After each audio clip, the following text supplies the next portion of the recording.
18, do verso 1 até o verso 6.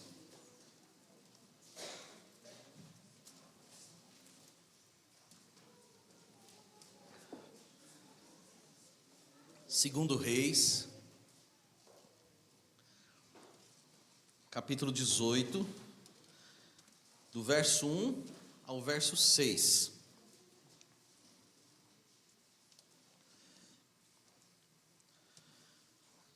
Três requisitos indispensáveis, irmãos, para a nossa vida cristã, para que nós façamos aquilo que o Senhor deseja. Segundo Reis 18, de 1 a 6. E sucedeu que no terceiro ano de Oséias, rei de Elá, rei de Israel, começou a reinar Ezequias, filho de Acás, rei de Judá.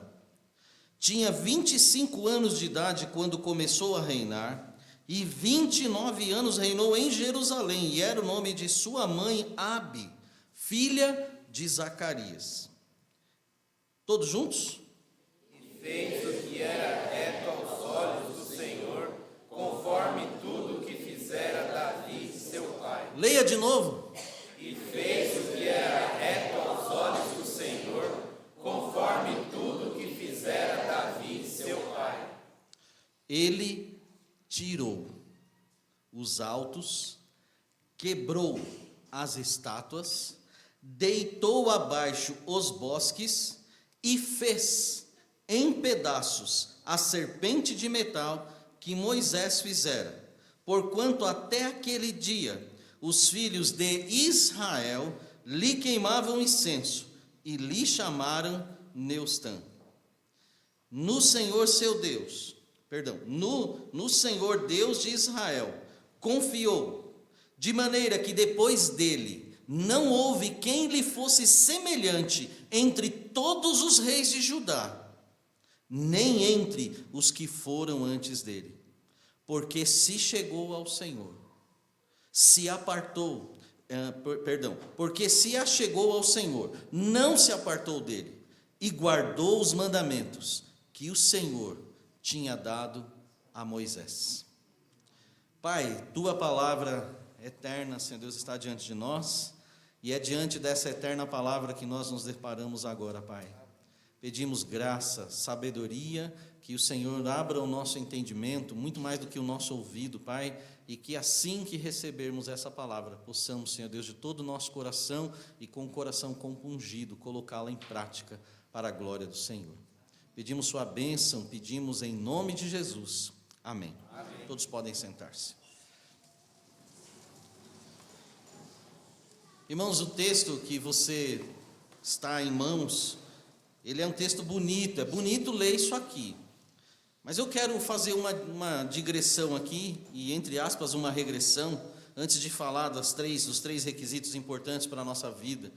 Eu quero pintar para você um quadro, né? E qual quadro que eu quero pintar? Eu quero pintar um quadro que muitas vezes, irmãos, não é fácil ser cristão, não é fácil servir a Deus quando os problemas estão dentro da nossa casa.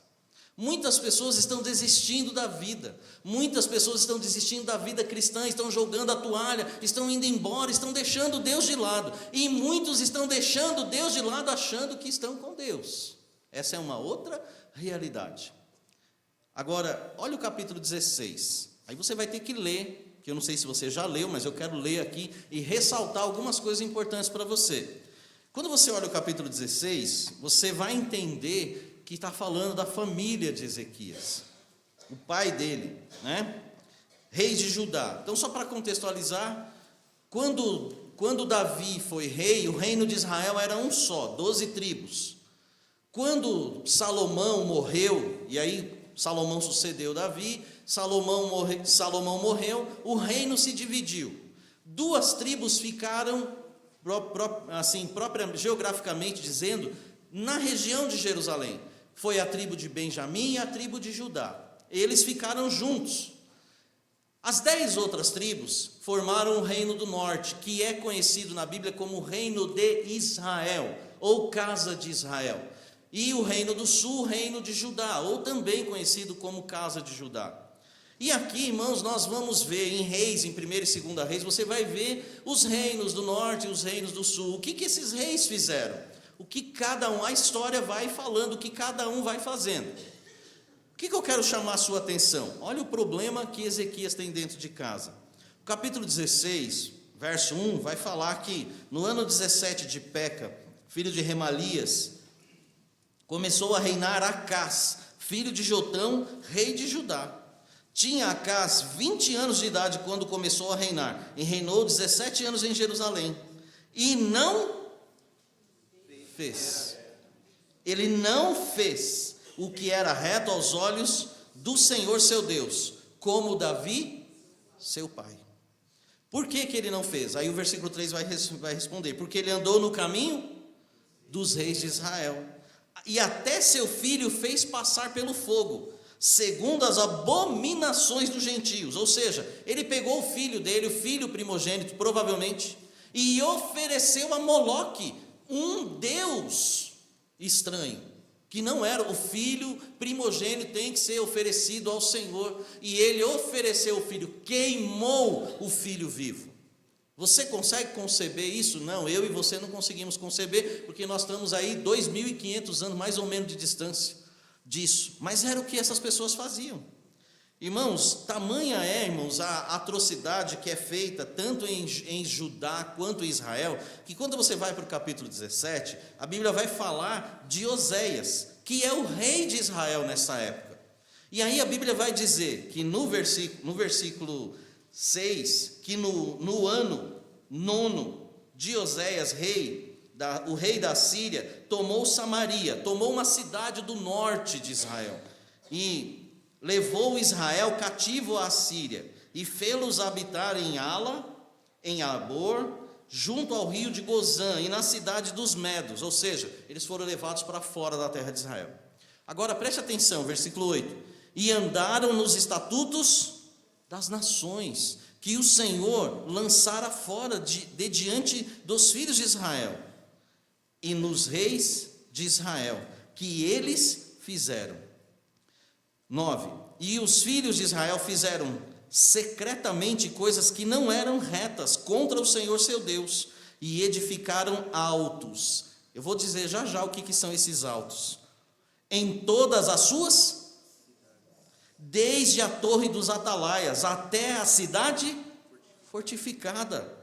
E queimaram, versículo 9, e queimaram ali incenso em todos os altos, como as nações que o Senhor expulsara de diante deles, e fizeram coisas ruins para provocarem a ira o Senhor. Versículo 13, e aqui, irmãos, olha, versículo 12: e serviram aos ídolos, dos quais o Senhor lhes dissera: não fareis essas coisas. 13, e o Senhor advertiu a Israel e a Judá, pelo ministério de quem? E de todos os viventes, dizendo o quê? Leiam todos juntos. Convertei-vos de vossos maus caminhos, e guardai os meus mandamentos e os meus estatutos, conforme toda a lei que ordenei a vossos pais, e que eu vos enviei pelo ministério de seus servos, os profetas. Olha só, a advertência houve através de todos os profetas, através de todos aqueles que o Senhor enviou. Agora olha o versículo 14: porém não deram ouvidos, antes endureceram a sua cerviz, como a cerviz de seus pais, que não creram no Senhor seu Deus, e rejeitaram seus estatutos. Irmãos, rejeitar os estatutos, essa palavra estatuto no original significa uma lei promulgada. Eles rejeitaram a lei promulgada de Deus, não é para fazer isso. E eles fizeram o contrário daquilo que Deus estava dizendo. Não façam, não andem, não sigam, não adorem a deuses estranhos, não sigam nos costumes das nações. E eles rejeitaram todos os avisos que haviam sido dados. Então, eles rejeitaram os estatutos, a aliança que fizeram com seus pais, como também as advertências com que protestara contra eles, e seguiram a vaidade. Tem um texto no Salmo que fala que é bem-aventurado aquele que não pende para a vaidade. E não é a vaidade de pentear o cabelo, de cortar o cabelo, de usar uma roupa, de usar uma joia. Vaidade, em muitos textos bíblicos, são aqueles que se pendem para os ídolos mudos, para aqueles que colocam qualquer coisa no lugar de Deus, e não precisa ser uma estátua, pode ser qualquer outra coisa. Então, que não pendem para a vaidade. Aqui, restritamente, está dizendo sobre os ídolos mudos.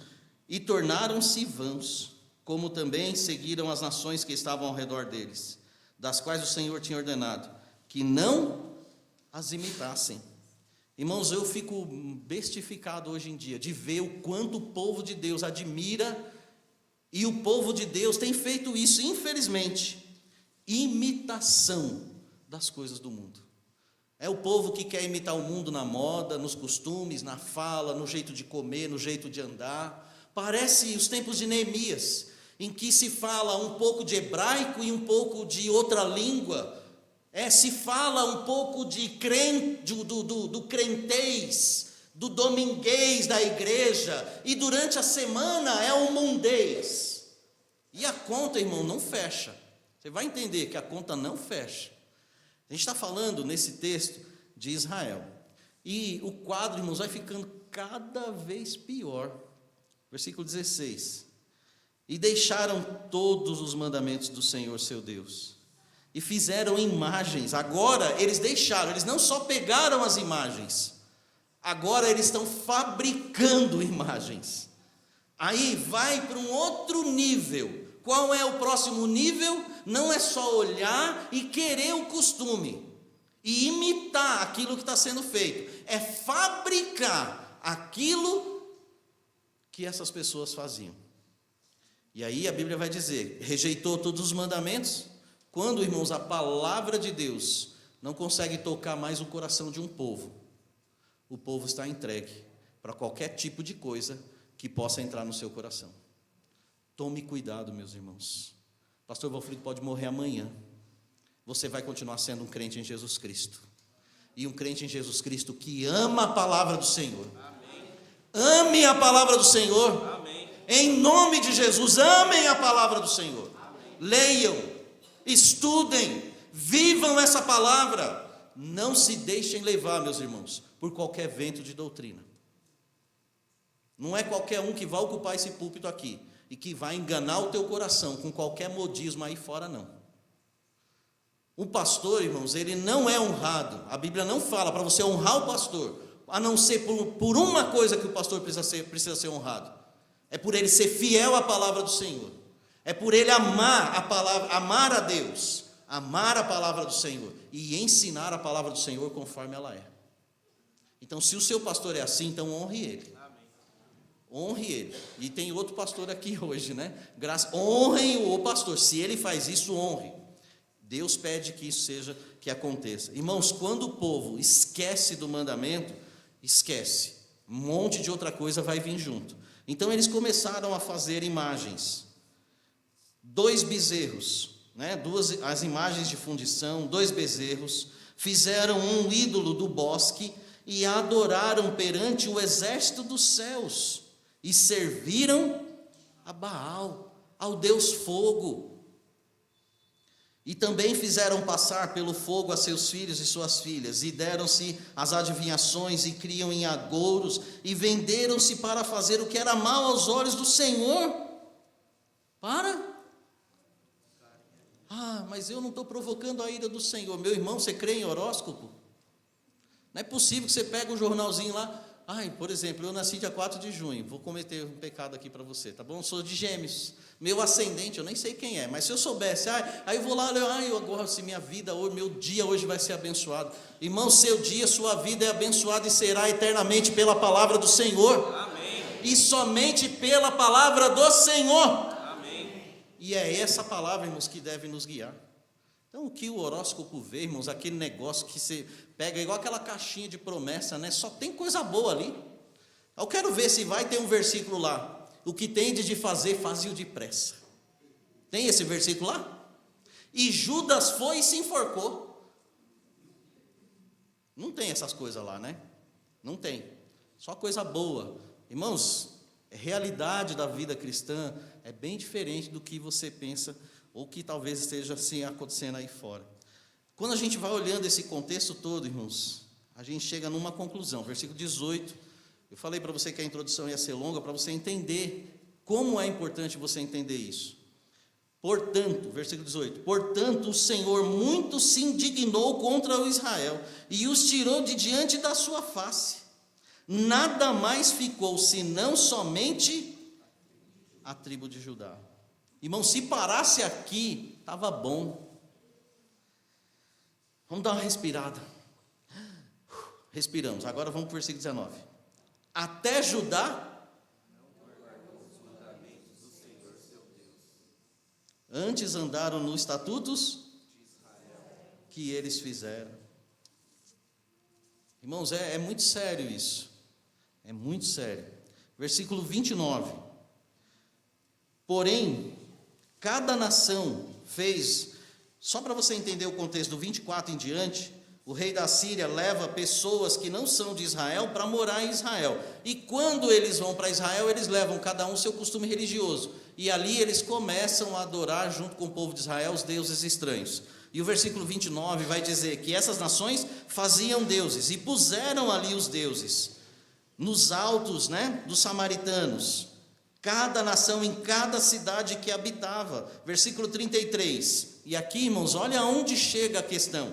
Assim temiam ao Senhor, mas também serviam aos seus deuses, segundo o costume das nações, dentre as quais tinham sido. Nós hoje, irmãos, como povo de Deus, parece que nós não estamos querendo pagar o preço de ser povo de Deus. Jesus pagou o preço da ira de Deus na cruz por nós, mas nós não estamos pagando o preço de sermos cristãos verdadeiros, de abandonar os costumes do mundo, de deixar as coisas do mundo e viver uma vida íntegra de santidade. E não adianta você estar com o pé lá na igreja e o pé no mundo. Não, irmãos, a conta não fecha. Não adianta ter um dia aqui e outro dia lá, ser uma pessoa aqui dentro da igreja e ser outra pessoa lá fora. Não adianta fazer isso, servir ao Senhor e também servir a outras coisas, a ter outros deuses ou outras questões no seu coração. Se ele não for o primeiro,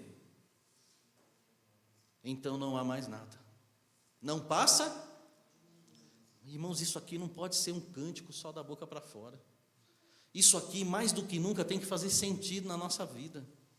Daqui a pouco, irmãos, talvez a igreja vai estar fechada. Não vai poder mais se pregar, não vai poder mais se falar. Ai, irmão, que saudade da igreja. A gente achava que a pandemia ia acabar, todo mundo ia vir para a igreja. Cadê os crentes? Cadê o fervor? Cadê a alegria? Cadê o entusiasmo? Deus está perdendo. Entenda bem o que eu estou dizendo, tá? Entre aspas, que ele nunca vai perder.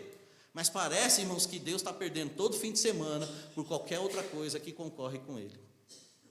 O santuário de Deus, vir à igreja, não tem sido importante. As pessoas estão se distanciando do santuário, as pessoas estão se distanciando da escola bíblica, as pessoas estão se distanciando do culto de oração, as pessoas estão se distanciando de Deus, não lê a Bíblia. Aí vai aqui o irmão fazer uma oração de 5 minutos. Misericórdia, essa oração não acaba não, irmão. Meu Deus do céu, senta, levanta nessa igreja. Você só faz isso no domingo. E aí os irmãos, aí irmão vai, a água da igreja, irmão, é água maravilhosa. Ninguém morre com problema renal na igreja, porque toda hora alguém levanta e sai e vai beber a água da igreja.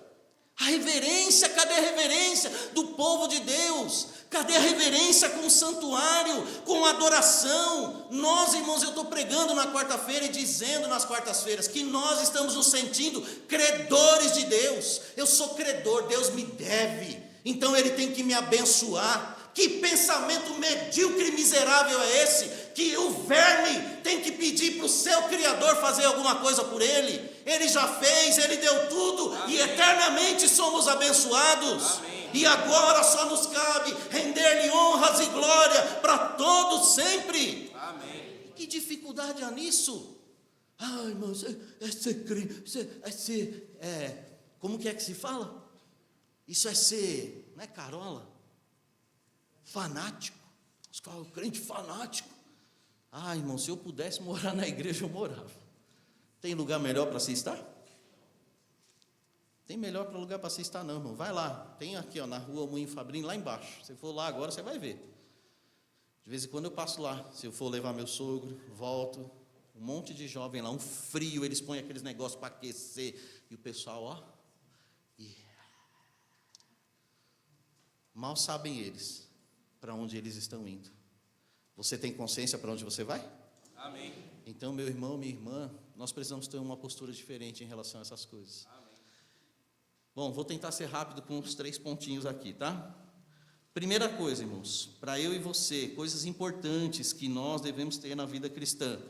Segundo o texto que nós lemos, baseado na vida de Ezequias, nós precisamos, irmãos, é indispensável para mim e para você, diante de todo esse contexto e principalmente do problema que ele tem dentro de casa. Primeira coisa, é confiar no Senhor. Primeira coisa que você tem que ter na sua vida, confiar no Senhor. E Ezequias, ele confiou no Senhor. A Bíblia vai falar que ele confiou no Senhor. E ele fez o versículo 3. Vamos ler todos juntos de novo, que eu pedi para vocês lerem. Leiam todos juntos com bastante força. Versículo 3. E fez O que era reto aos olhos do Senhor, conforme tudo que fizera Davi, seu pai. Irmãos, essa é uma declaração, obrigado pela sua leitura. Essa é uma declaração, irmãos, de que Deus é um Deus geracional. Ele confiou no Deus dos seus antepassados. Mas pastor, eu não tenho família cristã, eu sou a primeira geração de família cristã. Mas irmão, você que está aqui em Vila Rosa há 20, 30, 40 anos, você conviveu com o pastor Pedro. Você tem uma referência de pastor Pedro, você tem uma referência de irmão Vitor, de José Batista, de irmão Francisco, de tantos outros irmãos e irmãs que passaram por aqui. Embora você, na sua família não tenha, mas na família espiritual você tem. Eu fui o primeiro a me converter, a aceitar Cristo dentro da minha família. E quando chegava o dia dos pais, eu estava triste porque meu pai não estava lá. Chegava o dia das mães, eu estava triste porque minha mãe não estava lá. E os irmãos me ensinaram uma coisa: Deus nos dá mães e pais espirituais. Amém. E nós podemos sentir a alegria desses pais espirituais que nos abraçam, que nos acolhem como pais. 23 anos depois da minha conversão, minha mãe se converteu e ela está firme lá na igreja até hoje. Amém. E eu creio em nome de Jesus que meu pai vai se converter também. Amém. Irmãos, nós temos responsabilidade diante do Senhor. Se você não tem na sua família, há exemplo de outras pessoas. Há exemplos de outros que têm. Só que esse menino, vou dizer assim, um menino jovem, ele chega lá em Israel e ele olha todo aquele contexto. E qual é o contexto? Dentro de casa, ruim, difícil. Mas no versículo 4, ele se torna um homem de ação. Irmãos, para agir, precisa se confiar no Senhor. E é fácil fazer o que ele fez. Ele tirou os altos. Em outra tradução, fala que ele removeu. O que ele removeu? Os lugares de culto pagão. Ele destruiu os lugares de culto pagão. E destruir, irmãos, os lugares de culto pagão significa destruir os lugares de culto pagão, de coisas que afligem a tua alma, que afligem a tua vida no matrimônio, a tua vida espiritual, e jogar isso fora. E tirar essas coisas. Nós não estamos adorando os deuses, mas estamos fazendo e nos entretendo com coisas que muitas vezes o Senhor não se agrada. E nós sabemos que faz mal para a nossa vida e não conseguimos tirar.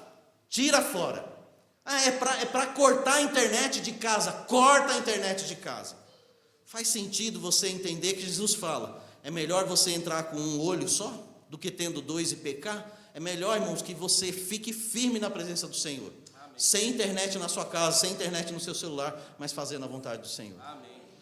Pode parecer exagerado, mas isso aí é você e Deus. Irmãos, esse menino, ele removeu os lugares de culto pagão, santuários locais. Quais são os santuários de adoração que não são os santuários de Deus? Aonde você acha que talvez você esteja adorando ao Senhor, mas você não está. Dentro desse contexto, Deus estava, entre aspas, né? Havia uma divisão, pessoas adorando a Deus e pessoas adorando. Ele cortou isso daí. Então vamos tirar isso daí, vamos acabar com isso. Só que ele não para por aí, ele quebrou, e a Bíblia fala, ele quebrou as estátuas. Quando a Bíblia fala quebrou as estátuas, essas estátuas são pedras, né? A palavra estátuas no original, no hebraico, são pedras levantadas do solo, são obeliscos. E um obelisco, você sabe o que é um obelisco? uma pedra, um jeito que foi feito com uma pedra simbolizando um símbolo fálico.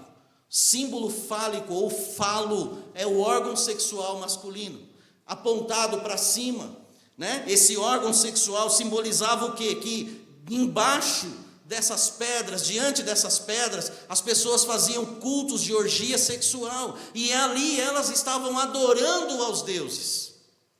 Pastor, que coisa mais difícil de se entender. É difícil, irmãos, mas era o que o povo praticava naquela época.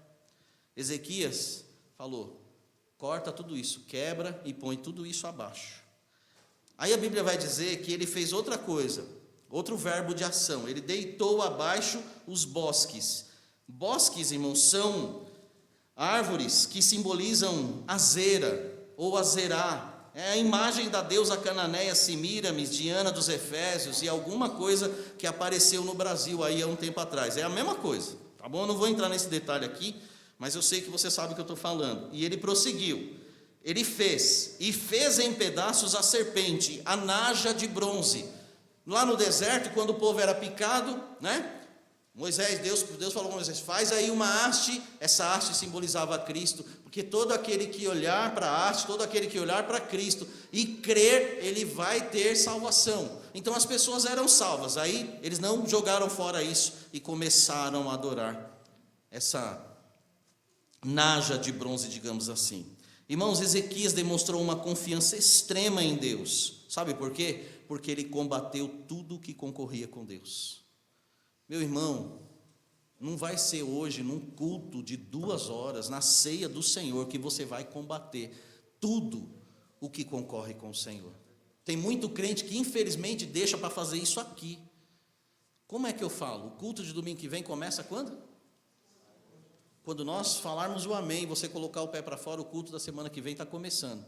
Só que você precisa ser adorador em toda a sua semana, para que a adoração no fim de semana seja boa, perfeita e agradável ao Senhor. Amém. Então não adianta um coração que vem carregado de coisas ruins durante a semana, chegue aqui, e aqui em meia hora, 2 horas, você acha que você vai... Não. Mas Ezequias fez isso, ele tirou tudo que concorria com Deus. Irmãos, a sua confiança em Deus te leva a fazer o quê? O que a sua confiança em Deus tem te levado a fazer? A sua confiança em Deus tem te dado posicionamento de cristão. Não vou beber, não vou fazer, não vou falar, não me chame para isso. É esse o posicionamento que você tem tido como cristão? Você jovem, é esse posicionamento que você tem tido? Eu não vou me intrometer nisso, eu não vou fazer igual Paulo disse para Timóteo.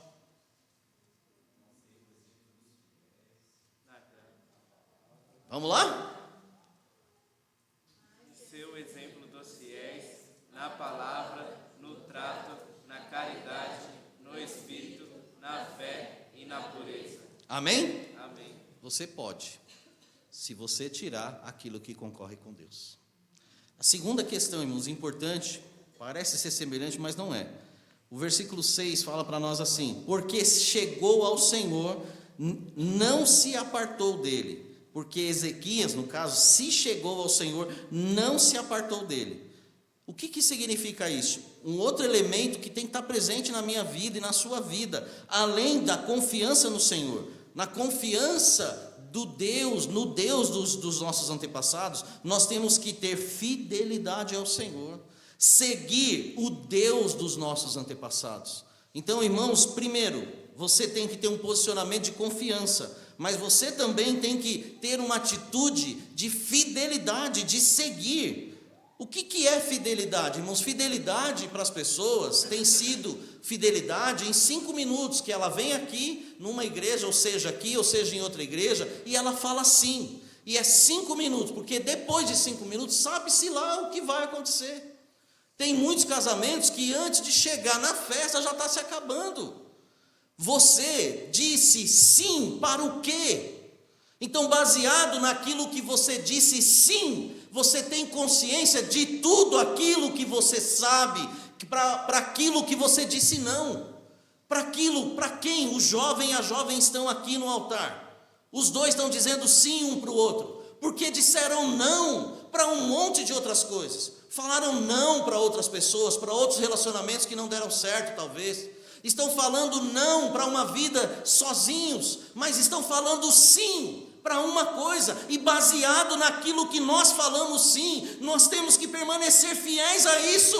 Dissemos sim ao Senhor: Senhor, eu vou te seguir, Senhor, eu vou te servir. Irmãos, e isso não pode ser feito só aqui dentro da igreja, tem que ser feito lá fora, nos nossos negócios. Como que o Senhor tem permanecido nos nossos negócios, nas coisas que nós temos feito? Não, se eu tiver vantagem eu faço, se eu não tiver vantagem, se você tiver prejuízo, meu irmão, você não está ganhando.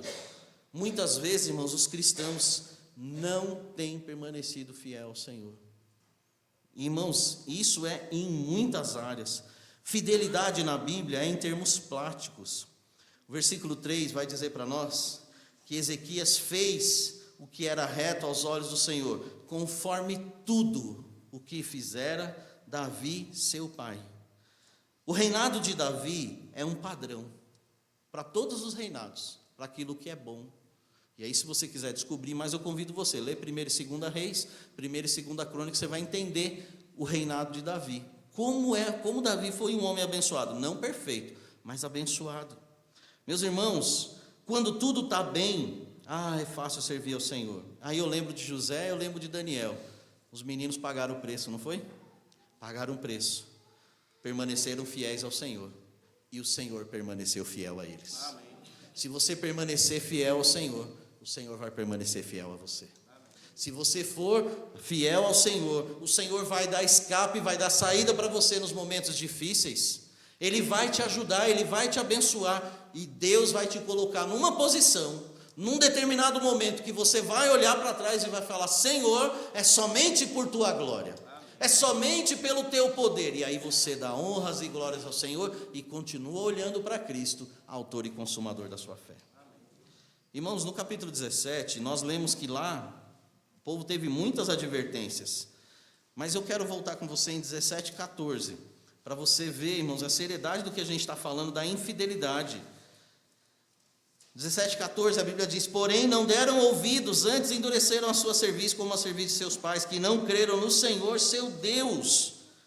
Irmãos, ser fiel ao Senhor, não importa a situação, não importam as circunstâncias, não, eu vou olhar para o amor do Senhor, eu vou ser fiel ao meu Deus. E ser fiel a Deus é uma ação consciente, porque ser infiel é uma ação consciente e deliberada também. Ser infiel ao Senhor é uma ação consciente e deliberada. O texto, quem está revelando é o Espírito Santo. Deus está dizendo, fazendo a leitura do coração das pessoas, Deus está dizendo: as pessoas não deram ouvidos, elas endureceram, e existe na genealogia delas razão para isso. Só que Ezequias falou: isso vai acabar comigo, porque eu serei fiel ao Senhor. Seja fiel ao Senhor, meu irmão, minha irmã. Quanta infidelidade talvez exista dentro da tua casa? Dê a resposta de Josué: eu e a minha casa serviremos ao Senhor. A terceira e última questão importante para mim e para você, também está no versículo 6 do capítulo 18. A Bíblia vai dizer que ele guardou os mandamentos que o Senhor tinha dado a Moisés. Então, meu irmão, minha irmã, confiar no Senhor, ser fiel ao Senhor, precisa se completar com guardar os mandamentos do Senhor. Guardar os mandamentos que os antepassados nos deram. Irmãos, a guarda do mandamento também exige prática, interiorização. Escondi a tua palavra no meu coração para eu... Que palavra que você tem guardado no coração? A palavra, irmãos, deixa eu ver aqui, vou acessar o Instagram aqui para ver o que tem hoje aqui. Nossa, que versículo bonito. Você pode fazer isso, tá bom, você vai ser abençoado. Você vai ser abençoado, até a página número 1. Talvez. Pega a Bíblia, olha os mandamentos do Senhor, a ordem que Deus deu para Josué: não se aparte da tua boca, antes... medita nele dia e noite. para que você seja feliz, para que você tenha sucesso. O sucesso diante do Senhor, irmãos, é fazer aquilo que Deus deseja. Como é difícil às vezes, irmãos, pregar ou falar coisas, ou conversando com alguns crentes antigos, crentes, você conhece a história tal? Em que capítulo, em que livro está? 20, 30, 40, 50 anos de igreja. Talvez culpa dos pastores, talvez culpa dos pastores. Você tem, talvez, eu falo talvez porque é talvez mesmo, mas você tem 39 livros que talvez o inimigo, 39 livros, ó, essa porção aqui, 39 livros, que o inimigo tem ensinado as pessoas a não amar essa porção de 39 livros, e as pessoas têm aprendido a gostar só da porção dos 29, sendo que uma grande riqueza e o maior rabino que existiu em toda a história da humanidade, ele lia, ele vivia e ele ensinava esses 39 livros. Ele sabia o que era isso, e ele vivia isso, que foi o nosso Cristo. Escondi a tua palavra no meu coração para eu não pecar contra ti. Sobre tudo o que se deve guardar, guarda o teu coração, porque dele procedem as fontes da vida. Irmãos, a sede do entendimento, da razão. Por que era tão importante guardar? Porque a Bíblia vai dizer aqui, baseado na história que nós lemos no capítulo 17, que eles fizeram imagens, 2 bezerros. Por que fazer 2 bezerros de ouro? Para não perder o povo. E tem muitas vezes, irmãos, que o pastor, ele vai se ver nessa situação. Talvez, o que eu tenho que fazer para não perder o povo? Eu tenho que ceder, porque tem gente querendo fazer bezerro. Espera aí, então tira os brincos de ouro aí, tira aí as pulseiras e me dá aqui, e vamos fazer um negócio aqui. Irmãos, eu não tenho esse compromisso. Eu não vou fazer isso. Eu vou pregar o que o meu Deus quer que eu pregue. Amém. Eu vou ensinar o que o Senhor quer que eu ensine. O meu bolso não está à venda, a minha Bíblia também não está à venda. E o Senhor será pregado, o Senhor será exaltado, e a palavra dele será pregada nessa igreja. Amém. Enquanto eu estiver aqui, o Senhor me der força, eu vou fazer isso. Amém. Para a glória e a honra do Senhor. Fizeram poste ídolo. Vamos ver aqui o que dá para fazer, para misturar. Irmãos, não existe mistura. Não existe adoração ao exército dos céus, ao culto dos astros. Nós não vamos adorar Baal. Nós não vamos aqui nos ajoelhar e clamar ao Senhor e ali cortar o pescoço de uma galinha. Nós não vamos fazer isso. Nós não vamos queimar os nossos filhos. Nós não vamos ser dados a adivinhações. Nós não vamos crer em agouros, em adivinhações. E a Bíblia vai usar, irmãos, como último critério. A Bíblia vai dizer que o povo de Israel, infelizmente, eles se venderam. Está no texto aqui do capítulo 17, eu não li, mas está no texto do capítulo 17. Sabe o que é se vender? Se vender é ter um relacionamento fora do casamento, é se prostituir. E Deus está usando essa imagem do casamento, da prostituição, referente a ele com outras nações. O povo deixou de adorar ao Senhor porque se prostituiu, se vendeu para um outro Deus. Confiar no Senhor, guardar os seus mandamentos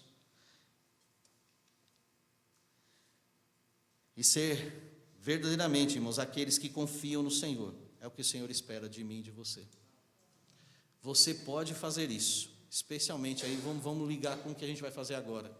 Você pode fazer isso, porque Cristo morreu por você. Nós vamos celebrar isso agora. Nós vamos agradecer ao nosso Deus, vamos celebrar isso. Eu não sei, eu quero pedir a você, por favor, que curva a sua cabeça. Então, eu não sei como que está seu coração, sua vida hoje, sua vida agora diante do Senhor. Mas Deus tem falado ao seu coração já, e eu sei que Deus fala, e não só vai falar através do que nós aqui colocamos neste momento. Deus talvez já tenha falado ao seu coração durante a semana algumas questões importantes.